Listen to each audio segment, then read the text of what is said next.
Timepass या सिनेमातील दगडू या भूमिकेमुळे अभिनेता प्रथमेश परब आजही ओळखला जातो. आजवर अनेक सिनेमांमध्ये उत्तम अभिनय करत त्याने आपलं मनोरंजन केलंय. तर आता प्रथमेशने त्याच्या आगामी श्री गणेशा या चित्रपटासाठी टक्कल केलंय.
येत्या 20 डिसेंबर 2024ला हा सिनेमा आपल्या भेटीला येणार आहे.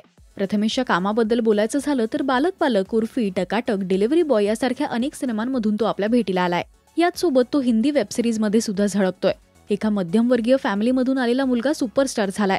प्रथमेशच्या कामाचं कायमच प्रेक्षकांकडून कौतुक होत असतं. तो अगदी जिद्दीने त्याचा प्रत्येक प्रोजेक्ट पूर्ण करत आलाय.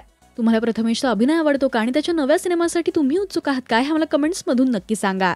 मराठी सिनेविश्वातील बातम्या, अपडेट्स आणि गॉसिपसाठी तुम्ही सबस्क्राईब करा राजश्री मराठी.